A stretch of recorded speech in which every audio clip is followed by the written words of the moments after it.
राकेश एक multinational company में नौकरी करते थे। उनके 2 बच्चे थे। सबसे बड़े बेटे का नाम पुनीत और छोटे बेटे का नाम गौरव था। दोनों ही बच्चे प्राइवेट स्कूल में पढ़ते थे। एक तनख्वाह में पूरे परिवार का खर्च बड़ी मुश्किल से चलता था। ऑफिस में ओवर टाइम काम करके कुछ ज़्यादा मुनाफा तो हो नहीं पाता था, बल्कि ओवर टाइम काम करने की वजह से राकेश की नींद खराब होने लगी, जिस वजह से राकेश बीमार रहने लगा। पहले ब्लड प्रेशर की बीमारी, तो ऊपर से शुगर की बीमारी ने उसे आ घेरा। डॉक्टर ने उनको सलाह दी कि कुछ दिन वो ऑफिस से छुट्टी लेकर परिवार के साथ किसी हिल स्टेशन पर घूमने चले जाएं। आखिर राकेश ने डॉक्टर की सलाह मानकर दार्जिलिंग से करीब 30 किलोमीटर की दूरी पर स्थित कुर्सियांग होटल पर कुछ दिन ठहरे। ये पहाड़ी क्षेत्र अपने आसपास अनुभवों के लिए आसपास के क्षेत्रों में काफ़ी ज़्यादा कुख्यात है। इस पहाड़ी से कई डरावने किस्से कहानियाँ जुड़ी हुई हैं। अपने ऑर्किड और चाय के बगानों, पहाड़ी सुंदरता के अलावा कुर्सियांग मौत की सड़क, सरकटे भूत, प्रेत बाधित स्कूल और अनगिनत सच्ची भूत प्रेत की कहानियों का घर भी माना जाता है। चुड़ैलों के किस्से तो वहाँ हर किसी के मुंह से सुनने को मिलते ही हैं।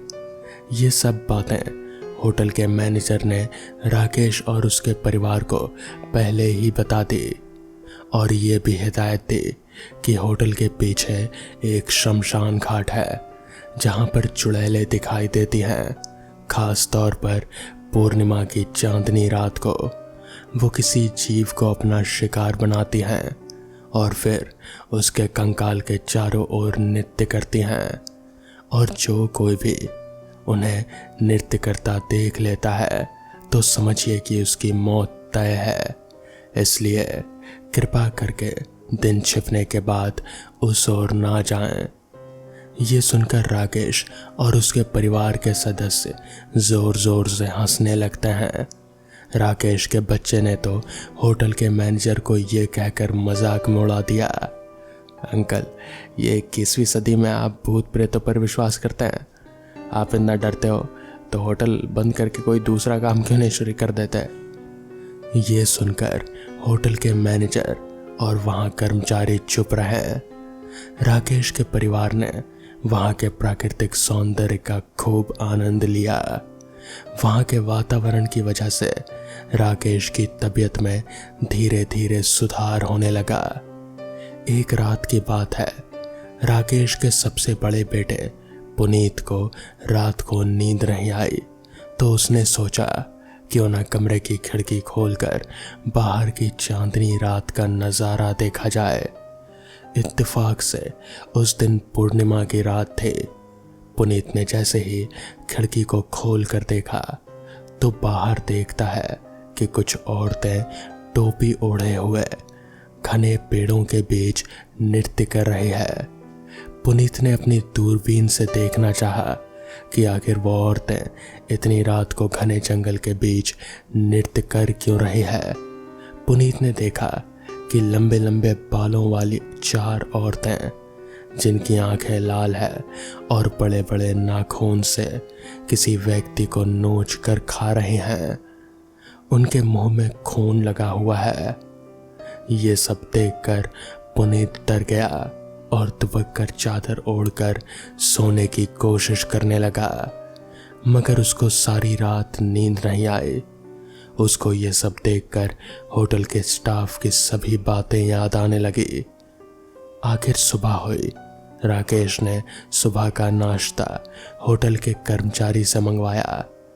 सबने नाश्ता करके एक दूसरे को वहाँ की सुंदरता के बारे में बताया, मगर पुनीत वो कुछ गुमसुम सा था। उसके पिताजी ने जब उससे इसका कारण पूछा तो पुनीत ने रात वाली बात किसी को नहीं बताई और बात को टाल दिया। किसी और टॉपिक पर बात करके शुरू कर दिया। दोपहर हो चुकी थी। तो पुनीत ने सोचा क्यों ना उस जगह पर जाकर देखा जाए जहां रात को वो औरतें नाच रहे थे। पुनीत ने अपना बैग उठाया और होटल के स्टाफ से ये कहकर होटल से बाहर गया कि हमारे स्कूल टीचर ने अलग अलग पेड़ों के पत्तों को इकट्ठा करने के बारे में लिखने को कहा है, इसलिए उसे इसी काम के लिए होटल के बाहर जाना पड़ेगा। आखिर पुनीत होटल स्टाफ को मनाने में कामयाब हो गया और उसी जगह पहुंच गया जहां उसने उन औरतों को नाचते हुए देखा था। वहां पहुंचकर पुनीत ने देखा कि वहां पर 4 टोपियां पड़ी हुई हैं और उनके बीच में कच्चे मांस के टुकड़े पड़े हुए थे। पुनीत को ये देखकर पता चल ही गया कि वो सब चुड़ैले थे जिन्होंने रात को किसी आदमी को मार कर खाया था।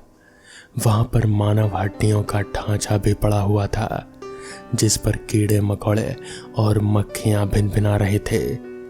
जैसे ही पुनीत ने टोपियों पर नजर डाली तो वह अपना होश खो बैठा। ऐसा लग रहा था जैसे उन टोपियों ने पुनीत को अपने वश में कर लिया हो। पुनीत उन टोपियों से इतना सम्मोहित हो चुका था कि उसने चारों टोपियों को अपने बैग में रख लिया और अपने होटल के कमरे में आ गया। उसने उन टोपियों को बैग से निकालकर टेबल पर रख दिया। पुनीत को देखकर ऐसा लग रहा था जैसे कि मानो वो उन चुड़ैलों के इशारों पर काम कर रहा था। पुनीत के मम्मी पापा और छोटे भाई ने जब उन टोपियों को देखा तो उनका भी यही हाल हुआ जैसा कि पुनीत के साथ था।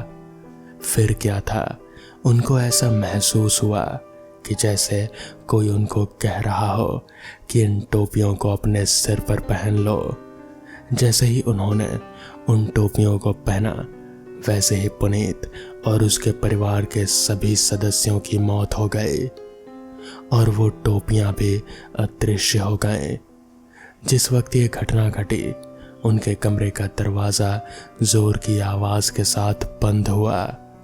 होटल के सभी सदस्य आवाज़ को सुनकर जब उनके कमरे को खोलकर अंदर गए तो सभी ने देखा कि चारों की मौत हो चुकी है। उनके शरीर पर नाखूनों के निशान थे। ये ऐसे नाखूनों के निशान थे कि उनको देखकर ऐसा लगता कि जैसे ये सब किसी ने किया हो।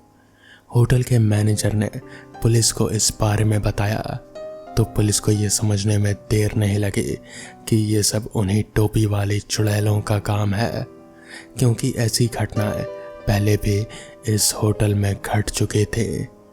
होटल के सदस्यों को भी समझने में देर नहीं लगी कि पुनीत उन सब से झूठ बोलकर शमशान वाले इलाके में गया था जहां उन चुड़ैलों का डेरा था और उन्होंने पहले पुनीत और फिर उनके घर वालों को अपना शिकार बना लिया।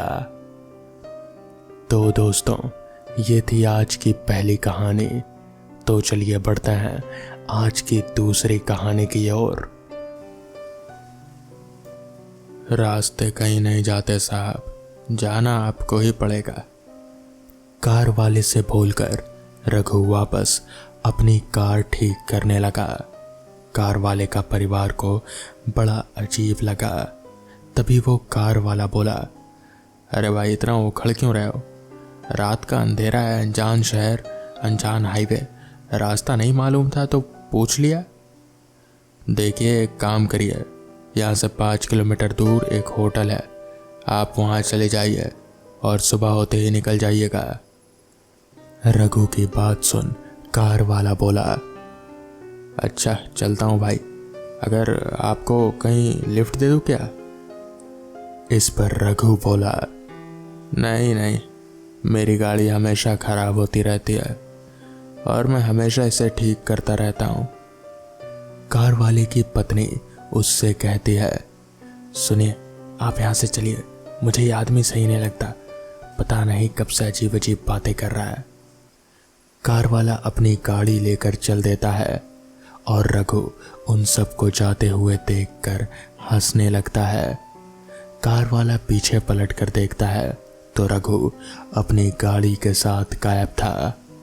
वो अपनी पत्नी को बताता है तो वो कहती है, लगता है आपने चढ़ा रखी है, शायद उसकी गाड़ी ठीक हो गई होगी, वो चला गया होगा। कार वाला चुपचाप था क्योंकि उसे विश्वास था कि जो उसने देखा वो सच है। आगे जाते हुए रास्ते पर एक हिरन बीच सड़क पर आ गई और उसने झटके से गाड़ी रोकी। तब तक गाड़ी एक पेड़ से टकरा चुकी थी। उनके बच्चों की नींद इस अचानक झटके से खुल गई और वो घबराकर कार से बाहर निकले। उनके माता पिता भी निकले लेकिन माँ नहीं निकली, वो बैठी रही। तभी एक बच्चा बोला, पापा ये क्या हुआ, हिरन तो मर गया। इस पर कार वाला बोला, हाँ बच्चों जल्दी करो, कार में बैठो, हमें निकलना होगा यहाँ से। वो सब जल्दी से कार में बैठते हैं और कार स्टार्ट करने लगते हैं, पर कार अब चालू ही नहीं हो रही थी। सब परेशान हो गए और लगभग आधे घंटे तक वो लोग अलग अलग तरीके से कोशिश करते रहे, पर कार चालू ही नहीं हुई। अचानक उधर से रघु कार से गुजरा और उनको देखकर अपने हाथ को हेलो में हिलाया। कार वाला उसे चिल्लाकर रोकने की कोशिश किया, पर वो रुका ही नहीं। वो हंसता हुआ आगे निकल गया। ये देख कार वाला और उसकी पत्नी एकदम हताश होकर इधर उधर देखने लगे। अब उन्हें डर भी लग रहा था, और डरे भी क्यों ना, आखिर वो एक घने जंगल के बीचों बीच मौजूद एक ऐसे हाईवे पर खड़े थे जहां ना कोई इंसान था और ना ही कोई वाहन, सिर्फ डरावना जंगल और उनसे आती भयानक अजीब अजीब किस्म की आवाज़ें, जिसे सुनकर बच्चे डर रहे थे और दोनों पति पत्नी भी सहमे हुए थे। ऊपर से उस रघु की अजीबोगरीब हरकतें उनको डराने के लिए काफ़ी थे। पापा हमें डर लग रहा है, यहाँ से जल्दी चलिए। इस पर कार वाला बोला, हाँ बेटा, कार में कुछ दिक्कत आ गई है, तुम लोग बैठो, मैं मैकेनिक देखने जाता हूँ। सुनो बच्चों, तुम अंदर ही बैठे रखना, और सुनो तुम बच्चों का ख्याल रखना। वो अपनी पत्नी से कहता है और सड़क पर आगे बढ़ता है। सड़क एकदम सुनसान, सिर्फ लाइटों की रोशनी और अजीब आवाज़ें। वो पढ़ते हुए भी डर रहा था। तभी अचानक उसे सामने से एक साया नजर आता है। उसे देखकर वो दौड़ता हुआ उसके पास पहुंचता है और पूछता है, अरे सुनो, क्या यहाँ कोई मैकेनिक मिलेगा? वो अजीब साया पूरे सफ़ेद कपड़े पहने, मुंह पर ओढ़नी की तरह, सर पर साड़ी लिए हुए वो एक महिला लग रहे थे। वो कार वाला फिर उससे पूछा, अरे आप बताते क्यों नहीं? अगर कोई नहीं भी है तो बता दीजिए। इस पर वो साया बोला, बाबू यहाँ कुछ नहीं मिलेगा। हाँ, तुम मेरे घर चलो, आज रात मैं तुम्हें वहाँ बिताने दे सकती हूँ। इस पर कार वाला बोला, अरे नहीं नहीं, मुझे जल्दी है। कहकर वो जल्दी से वहाँ से आगे की ओर बढ़ गया और वो साए के सर से हवा से पल्लू हट गया तो अचानक से उसका शरीर उस आदमी को नजर आने लगा। कार वाला उसका शरीर देखकर पूरी तरह से चौंक गया।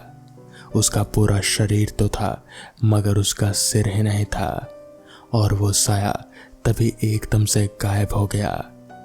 कार वाला पलट कर देखा तो फिर वहां अब कोई नहीं था। वो सोचने लगा कि ये सब कैसी घटनाएं उसके साथ घट रही है। कहीं ना कहीं वो भी अब डर रहा था। उधर कार में उसके परिवार के साथ भी। मम्मी, वो सड़क पर कौन औरत चल रही है? तभी उनकी मम्मी, जिनका नाम रीता था, उन्होंने कहा, कौन बेटा? मुझे तो कोई नजर नहीं आ रहा। हाँ मम्मी, वो देखो, सच में वो जा रही है वहां पर। इशारा करते हुए उसके एक बच्चे ने कहा, अरे हाँ, वो तो एक औरत है, रुको मैं उससे पूछती हूँ। वो कार से उतरकर उसे आवाज लगाती है और रोकते हुए कहती है, अरे सुनो, कहाँ जा रही हो? उधर घना जंगल है, उधर मत जाओ। और वो औरत उसकी आवाज को अनसुना करके आगे बढ़ने लगती है। रीता सड़क पार करके उस बेहद काली रात को उस घने काले जंगल में उस औरत को रोकने के लिए जाती है। अरे तुम्हें सुनाई नहीं पड़ता? कब से कह रही हूँ रुक जाओ रुक जाओ, पर तुम रुकती क्यों नहीं? कहते हुए वो तकरीबन 50-60 मीटर आगे जंगल में बढ़ चुकी थी। तभी अचानक वहां वो देखती है कि वो साया एकदम से गायब हो चुका था। वो इधर उधर घबरा कर देखने लगती है और सोचने लगती है कि वो अचानक से कहाँ चली गई। तभी अचानक से उसे महसूस होता है कि कोई उसके पीछे खड़ा है और वो धीरे धीरे डरते डरते पीछे देखती है और वो चीज एकदम से गायब हो जाती है। तभी उसे आगे की ओर एक झटका लगता है। ऐसा महसूस हुआ जैसे कोई गुजरा। वो तुरंत आगे घूमती है तो वहां पर भी कुछ नहीं था। तभी सियारों के रोने की आवाज आती है। रीता डर के मारे बुरी तरह से कांप रही थी और उसे तभी अपने बच्चों का ख्याल आता है कि वो अपने बच्चों को कार में अकेले छोड़ आई। वो भागकर कार के पास पहुंचती है तो ये देखकर वो हैरान थी कि उसके दोनों बच्चे वहां से गायब हो चुके थे।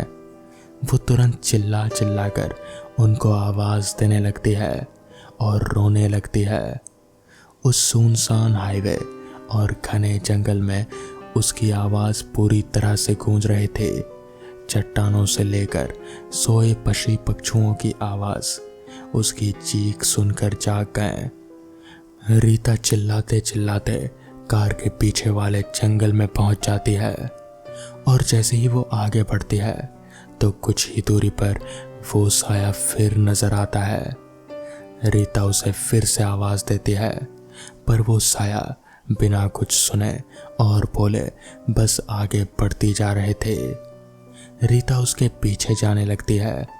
तभी किसी तरफ से उसके एक बच्चे की आवाज आती है। रीता घबरा कर चिल्लाई और जोर जोर से रोने लगी। वो महिला उस साए को छोड़कर अपने बच्चों को रोने की दिशा में भागती है और कुछ ही दूरी पर जाने पर उसकी आंखें फटी की फटी रह जाती हैं। उसका एक बेटा वहां पर मरा पड़ा हुआ था जिसका सीना चीरकर दिल निकालकर किसी ने आधा खाकर वहीं लाश फेंक दिया था। वो दृश्य देखकर वो तो जैसे पागल सी हो गई और दहाड़े मारकर रोने लगी। वो दृश्य देखकर कोई भी हताश हो जाता। पीछे से रीता के कंधे पर तभी कोई हाथ रखता है और वो तुरंत पीछे पलट कर देखती है तो उसका पति अनमोल था। तभी अनमोल कहता है, क्या हुआ? तुम इस जंगल में क्या कर रही हो? तुम्हें तो कार में होना चाहिए। तभी रीता ने सामने की तरफ इशारा किया। अनमोल ने देखा तो वो अपना सिर पकड़कर वहीं बैठकर रोने लगा। कहीं दूर से फिर उसके दूसरे बेटे की चीख सुनाई दी और वो सुनकर अनमोल जल्दी से वहां से अपनी पत्नी को लेकर उस आवाज की दिशा में बढ़ने लगा। कुछ दूर जाने पर उसे उसके कपड़े नजर आए। वो देखकर दोनों घबरा गए और वहीं पर बैठकर रोने लगे।